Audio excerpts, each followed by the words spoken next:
usathane he was there ngakanikwe igama lokuthiwa ngibani usathane kodwa ngibani onglucifer. Then usathane uyi-understand kangcono ini i-purpose yokuthi why kuze kube khona umuntu emhlabeni. Then ake sikhuluma masishane siye ku Revelation chapter 12 ngibabonga nje ubheka u7 8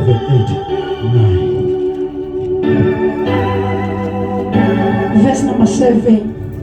Kwase kuba khona ukulwa ezulwini, uMikayeli nezingelosi zakhe balwa noDraco walwa enezingelosi zakhe, kepha baze banqoba nendawo yabo ngayabe isafunyanwe ezulwini. Wayesephonsa phansi uDraco omkhulu, inyoka endala ethiwa umhlebi noSathane, odukisizwe lonke, waphonswa phansi emhlabeni nezingelosi zakhe zaphonswa kanye naye. Ngiba ngitshela lithi iBhayibheli kwaba khona ukulwa kuphi? Kwaba khona ukulwa kuphi class? Ezulwini. Lalela.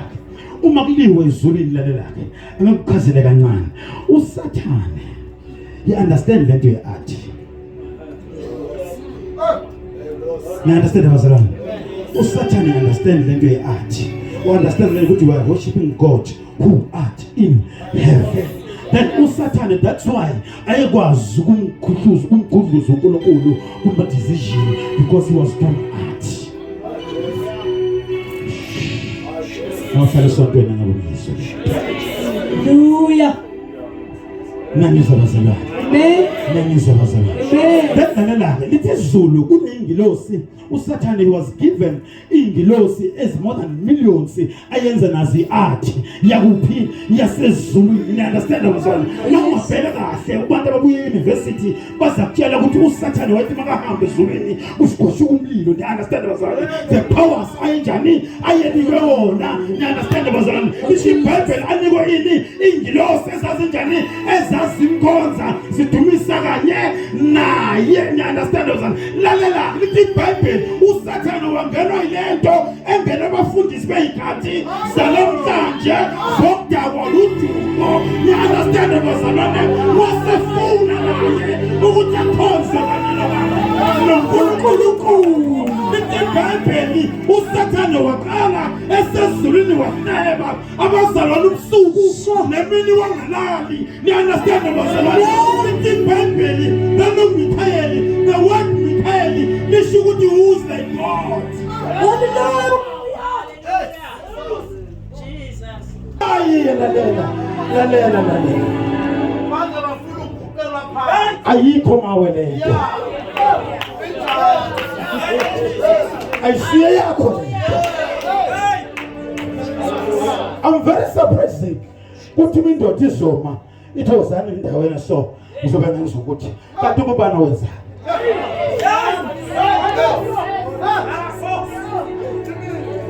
My Father, to uNkulunkulu igama lakho.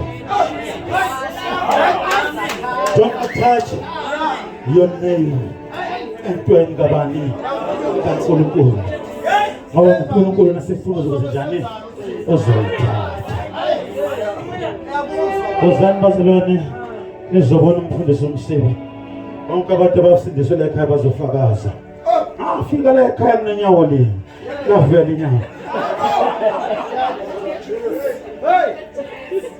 Afuka ngikweleta imoto ngisayikweleta. Wena ngayikweleta imoto bona imoto wayithatha vele ngisikweleta. uSathane inkinga yakhe. We understand lento yokuthi kungani umuntu abekhona. Let me speed up the process.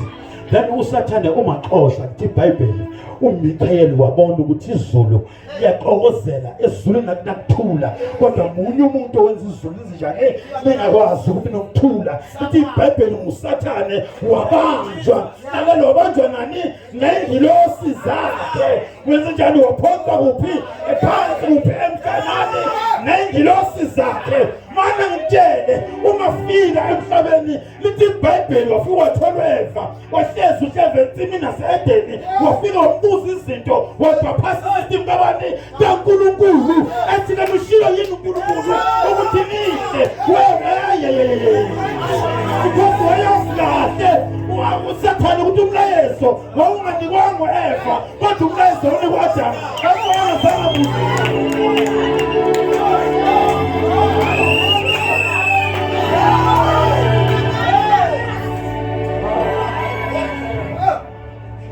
phezulu into mayasi thana njengazi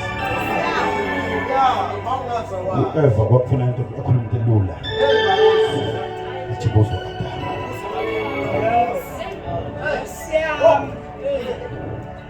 uzomama ekhaya asho nani bawathi kodwa baba labazalana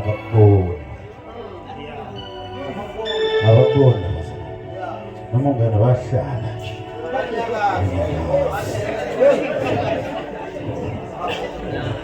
kanti baba into bengayibonanga laqaphela ukuthi ufuna ukukhuluma into angazazi ukuthi lento ifuthi noma ukutshela abantu besifazane mina ukuze ngibone umbuso wezulu sikulula simple tawedi bete khonisa abantu bakho bahlale khona hlukana neprofeti Miss Cole,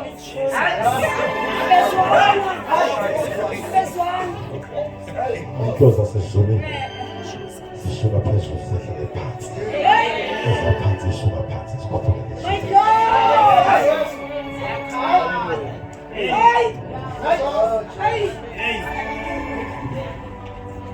uSathane lithi iBhayibheli uma qeda ukuxabanisa uAdamu ufuna ukusheshisa Namaste bazalwane ngihlala bazi ukuthi ngishona la 4 hours manje ngizama ukuthi ngingayenzi lento engiyenza ekhaya ngoba phela nawuhambile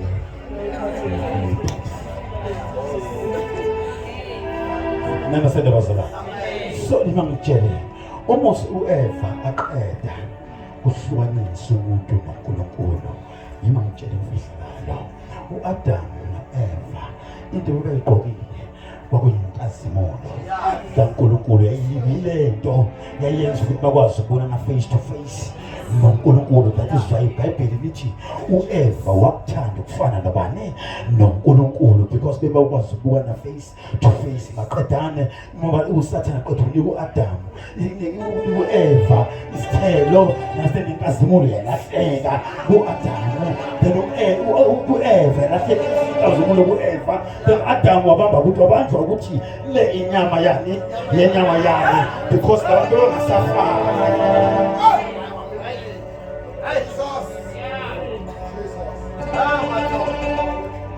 ithi iBhayibheli ukuze sifane wanika indoda yakhe wakatana nindoda wanahleka umbuso yavuleka iHadesi ngoba indawo abantu abanjani abafile kwathi bonke abantu abafayo bahamba bahlala kuphi eHadesi. Then uSathane wathatha imoya yabo wayifaka abantu abaphilayo babhubhisa abantu ngomoya wamadlozi.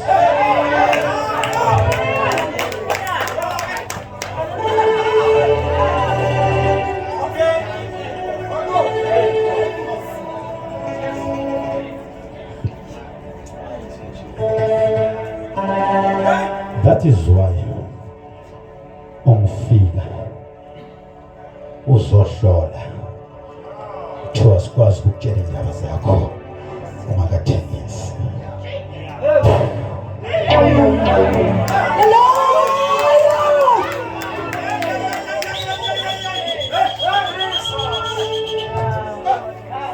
Mawuqeda ukuthengisa siyanyakaza isikhwama because isikhwama sikwazi ukunyakaza ingekho into kaNkulunkulu ophilayo.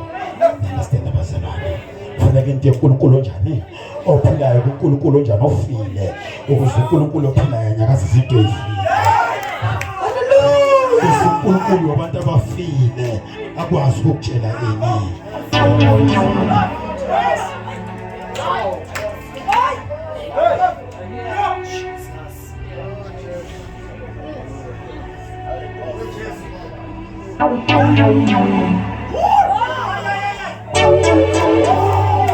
Nalazo sikhathi iparadise alikho. Kodwa iHades senjani? Seyikhona. Bonke abantu abafayo baphathwa kuphi? Baphathwa iHades, baphathwa ethuneni because sekhona uNkulunkulu wani weHades.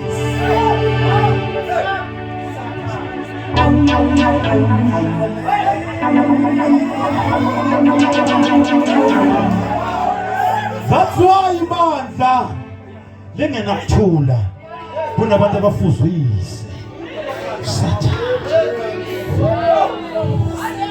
That's why imshado ngenakuthula kunabantu abafuzwise. Sathana. Nokubheka iBhayibheli kuGenesis, one of the best character kaSathane wayenokuqina okukhulu kakhulu. Sikhonza abangamaqini.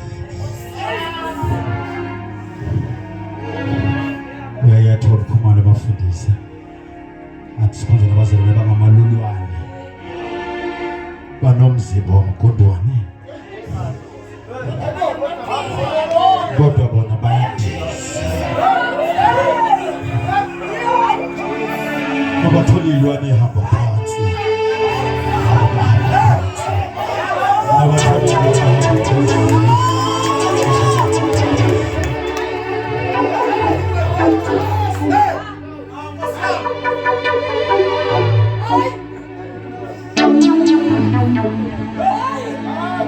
Sinankinga nawe. You understand lento ukuthi futhi babo wakho. Ufana nendoda yakwenzayo kodwa uyifuzanga indoda yakwenzayo. Ufana ufuze uSathane yise. uSathane wayesabona ukuthi ngimoshile la ngadakwa umbuso. Lalela mfokamoto nami bakutshela submit under the leadership. uSathane after le nkonzo uzobuya kuhlebele ukuthi mosukwenzile kwenzeka. So why you continuing submitting kanti nawe ngibiziwe? Bonke abantu bathunyiwe,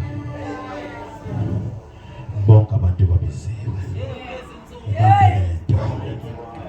Ibambe lento kuzokuzwakala. Makuphuma umuntu othunyiwe la kuzozwakala. Makuphuma umuntu oyithumile akuvamisa ukunuka kamnandi nakunendoda eyithumile kunathi mafaka mkhona kodwa nendoda ethunyiwe. Lalela ayebizwa amagama elizweni laphaya eguseni obona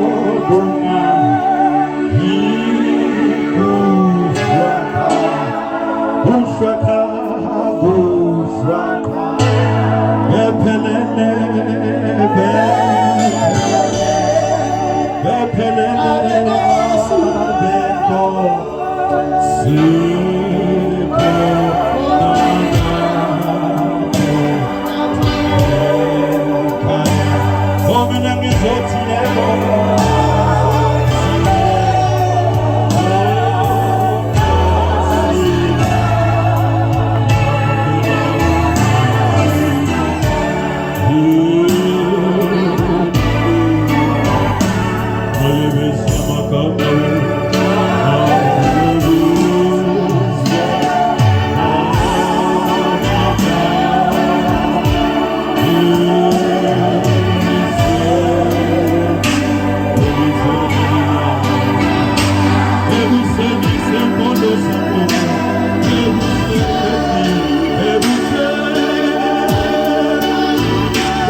position noma bizwa bakwazi ukusabela because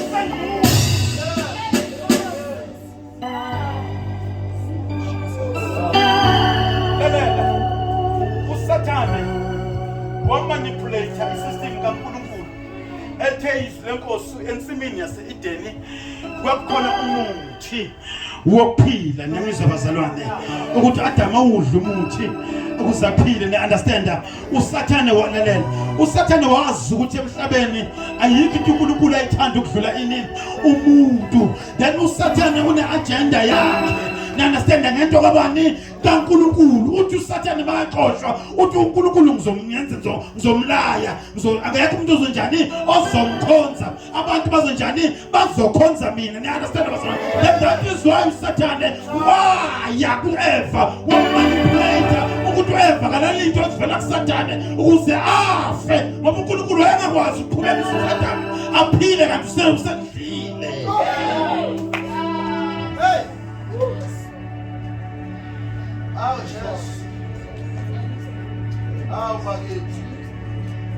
Yilento ethi uNkulunkulu afika bathi ngila isizathu ukuthi inkasimulo ayisekho. Yabona ifoni yomfundisi inama pin code awu3 inkinga ukuthi usukile.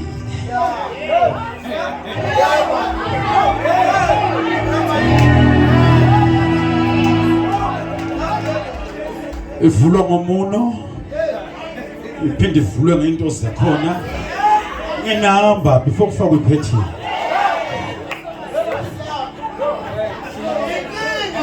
Nayihlaliswe ibhekiswa phansi.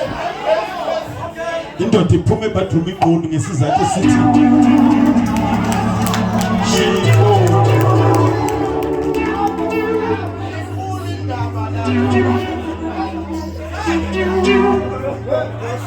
shifoni nje icela ku TV phume inqunu indoda iphethe amatholo wababhenga.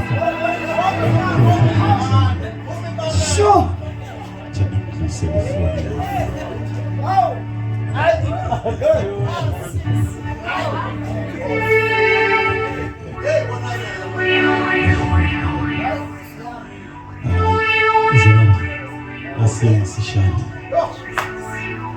Revelation chapter 20.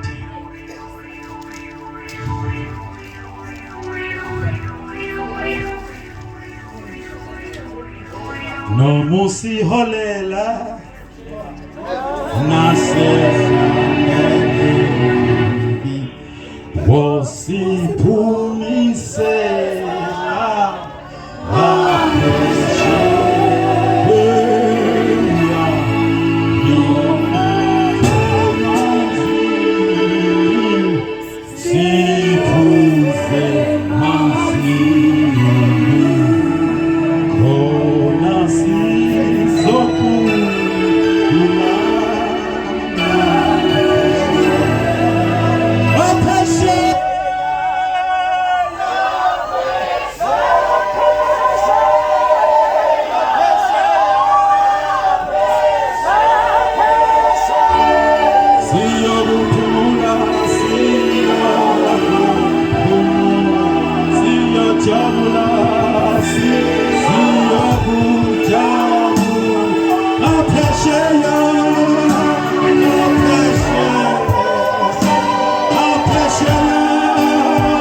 nansi lento ke uSathane ayenza ukuthi akayomfuna ever mthole because wayebalekela ama consequences ukuthi njengoba sengimoshile embusweni then yima ngokutshela imfihlo ngoNkulunkulu our God was saving. He's never been selfish. uNkulunkulu akakuphuki into akuphayona noma ethi ungabheda kanjani but uNkulunkulu into akuphayona akayithathi. That is why uzisidakwa sesishi etshwaleni sithi noma kumnyama noma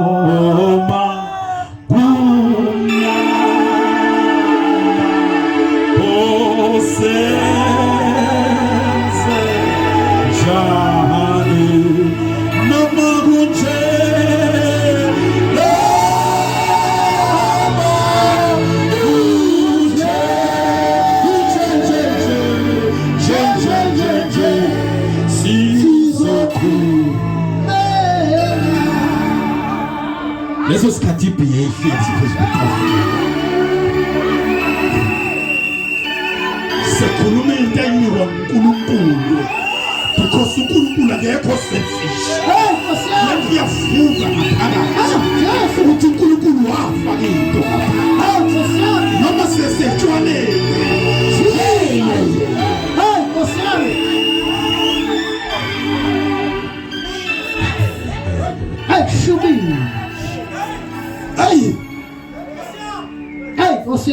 then uSathane wazi ukuthi ngimoshile. Nkosi yami. Ima ngikutshela. Yabona uma ngabe usihlabelele be more vigilant. uSathane singaqeda kazelana. Uyabavala abaprofeti bakaNkulunkulu. Avulela abaprofeti bakhe. Nkosi yami. Ayeke ifebe zini esidumiso. Nkosi yami. Shubile namhlanje. Nkosi yami. Ashubude pulpit. Bathi nabaphuma banosisi bathi umzulu ukuthi ngishaya kanjani. Yemadoda. Shubile namhlanje. Kunabantu esinawo nje bathola ithuba ngale nkonzo yasebusuku. Hayi gogo phela lapha kuphunywa ngabe kukhona umunye umfundisi ozayona izayona yazaza iphuma. Sasa ekhaya.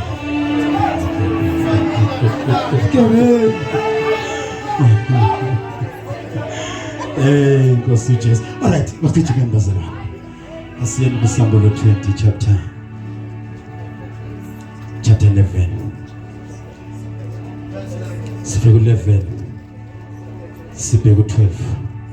Ngiyathanda la. U13.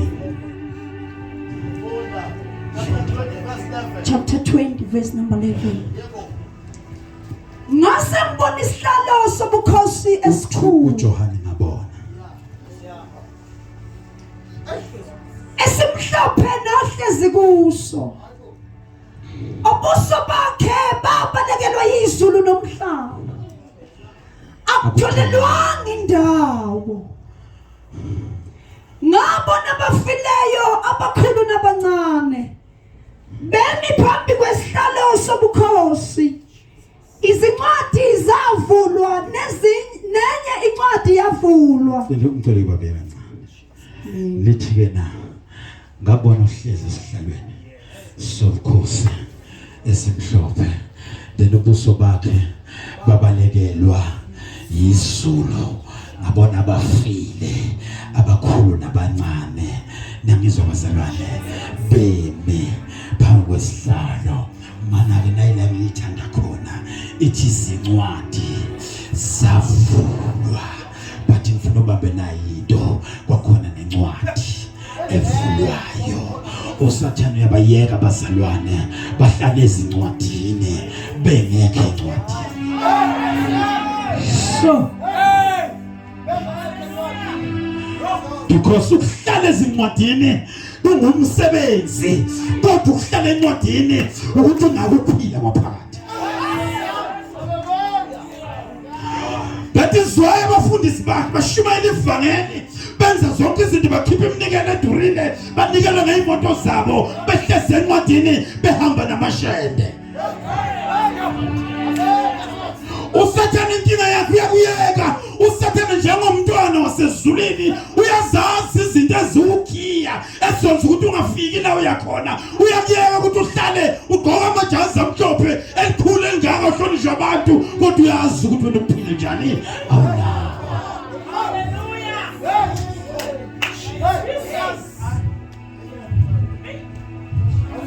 Lithi iBhayibheli zavulwa ini izincwadi kodwa nenye incwadi yenze njani yavulwa. Leyo ncwadi kufunda ntombi. Ngabona abafileyo abakhulu nabancane bemi phambi kwesihlalo sobukhosi. Izincwadi zavulwa nenye incwadi yavulwa ngeyokuphila. Neyabafileyo bahlulelwa ngalokho okulotshiwe ezincwadini njengokwemisebenzi yabo. Hey!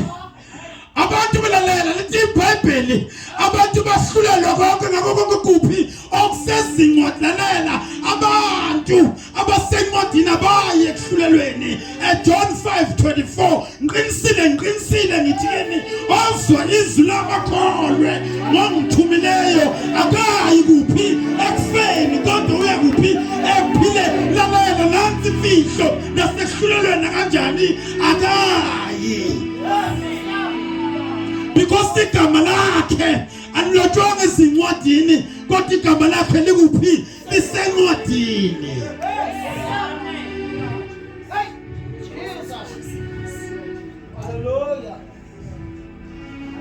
Then uSathane wayazi lento ukuthi yini ezomvelela after this. Qhubeka ntombi masijana ngiyaqeda. Nolwandle lwakhipha abafileyo ababekulo nokufa neHadesi wakhipha abafileyo ababekukho bahlulelwa yilawo nalawo njengokwemisebenzi yakhe. Kanti kuyini ukufa? Nakuzokhipha abantu. Kanti ulwandle luyini? Malizokhipha abantu. Kanti iHadesi iyini? Malizokhipha abantu.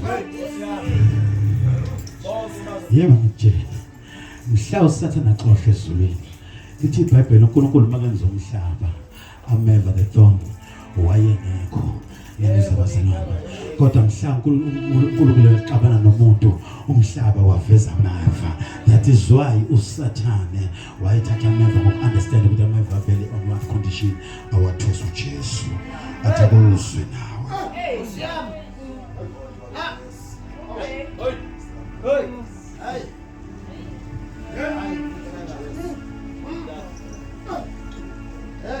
Baningi abantu gogo sithi ilithi iBhayibheli ingqola zikaFaro zathi ziyalingisa nazo amanzi enze njani avale amathuna labo bantu awekho alinde lesisikhathi. Nangizabazalana ningawari ngabantu abafubulawa ma-elebrey nolwandle ukuthi abatholakala ngeke batholakale ngalesi sikhathi balinde lesikhathi mhlawulwandle lenza umsebenzi.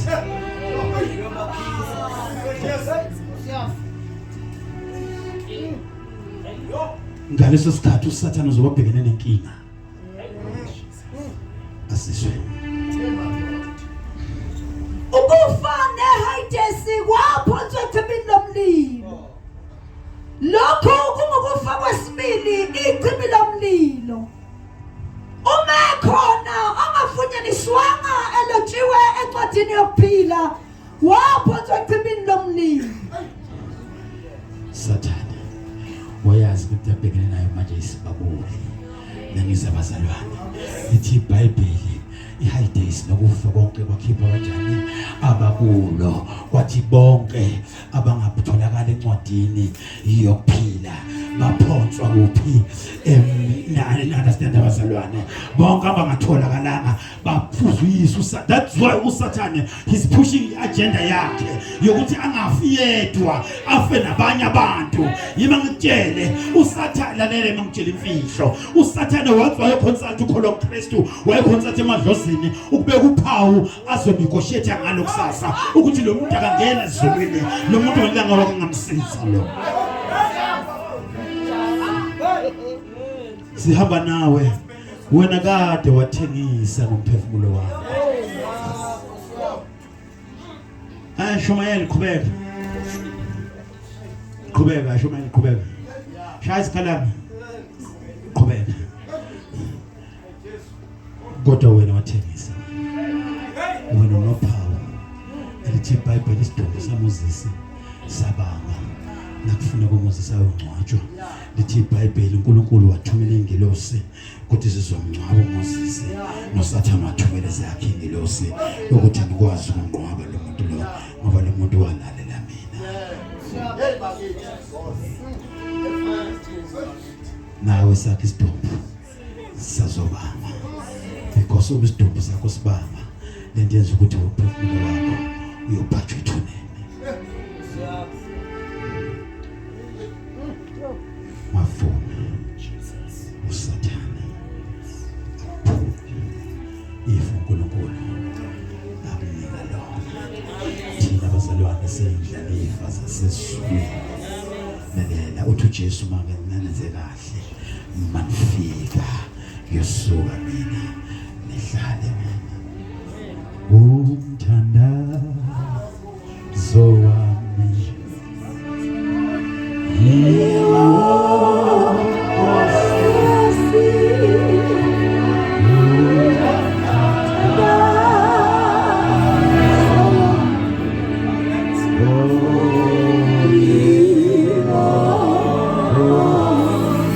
Baba ngiyathandaza bo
Baba Jehova wayekhona kuqaleni namanje usekhona izwi lakho alishintshi izwi lakho lizokuma kuze kube kunaphakade baba wethu ngcwele siyabonga Nkosi ukuzwa nokwazi ukuthi uthando wasinika lona akusile ukuthi thina siyakuthanda kodwa wena wasithanda kuqala thina singakakuthandi baba wethu ngcwele sithi umbayeni Nkosi uJesu Kristu ukhuluma inkosi sakho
inkosi yathalalisa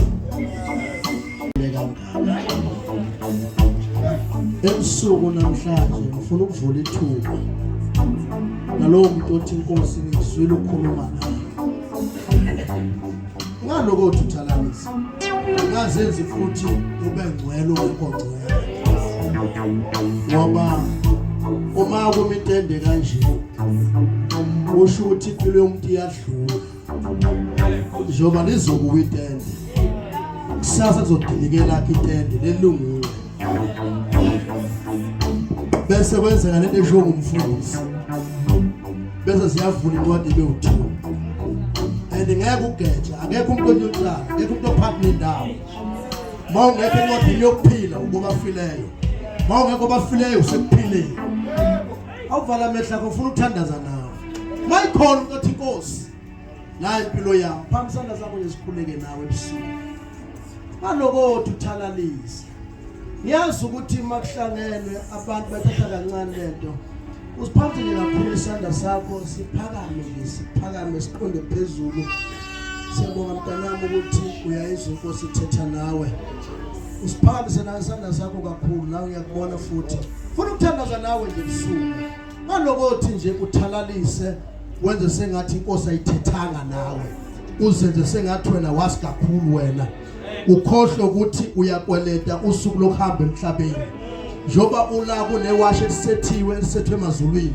alisethwanga umuntu alisethwanga udokotela kodwa lisethwe ngomdala weinsuku leli washi lima uphakathi emontweni liyama leli washi liyama uhamba esitradini lime leli washi ungasehlinje isandla sakho ngifuna ukuthandaza nje nawe usiphamisele nje ukhuleka nawe nje kunenye indoda kaThixo yathi driver phakathi ePitoli ku freeway imoto zitheliwe bayibonisha ama hazard ikhiphe eceleni imoto yathi mayimisa bayibona ilala esitulu elokhuze steeringini bathi bayithinta kanti seyiphelile insuku ngoba liyami washi akunendaba ukuthi ukuphi kodwa liyami washi umuntu eshumayela kanje limi washi lime lithintse bese qaqa ukuthi ke liphi igama lakho vala nje amehlakho bese kuthi lo phamisanda ezela ngaphambili sithandaze naye umthandazo yiwo Nkosi lo phamisanda saka beselini ngaphandle mawudlalisa lapho mhlawumbe ngiyadlala kana ngidlali umthandazo wami woza futhi umthandazo wami yiwo Nkosi yami lewona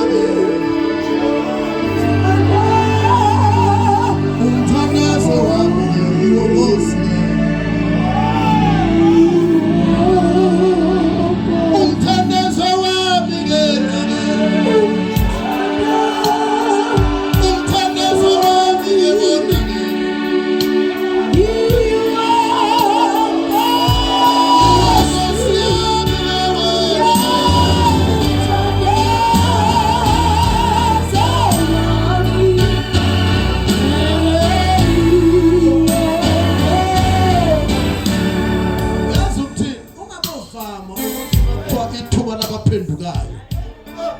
bese uyamhlalisa umuntu osuke evula ithuba fundisa unyembe kwakweze kumhlolo bahlangene kanje etendeni kwangena abafana bephethe ibhokisi befaka umngane ngophakathi enye inceka kaNkulunkulu ishumayela bafike bathi mfundisi usesihogweni lo noma ngabe usezulwini wahleka lo mfundisi wathi nange phuma angithi wayengene ephila wathi nange ephuma wathi nange ngene esihogweni yazi wangena ngempela lo wangena phakathi wathi khala kaqa wathi vula ibhokisi bathi mabelivula ibhokisi bayithola indoda iqondile wayesethi ukhona nofuna uJesu wathi abangani bakhe kwazobhuqa bona ayithatha indaba kaNkulunkulu kancane badlala ngoNkulunkulu wafa lo baphenduka lapha so ngathakalisa lapho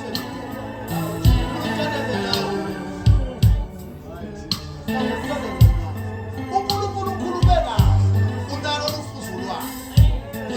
wona uyafana naye. Indlela onamanga ngayo, indlela okova abantu ngayo, indlela ohleba ngayo, indlela okhohlakele ngayo, awunalo fuzo lwakho. Aliphalamende phambi kwami, lisho lamanga kwami. Nkosi uJesu, Nkosi Jesu, ngiyabonga namhlanje ngiyabonga namhlanje ukuba ungenzele usuku olukhethekile empilweni yami, ukuba ungenzele usuku olukhethekile empilweni ukuba yami, ukhulume nempilo yami, ukuba ukhulume nempilo yami, ngizibone ukuthi ngiyisoni phambi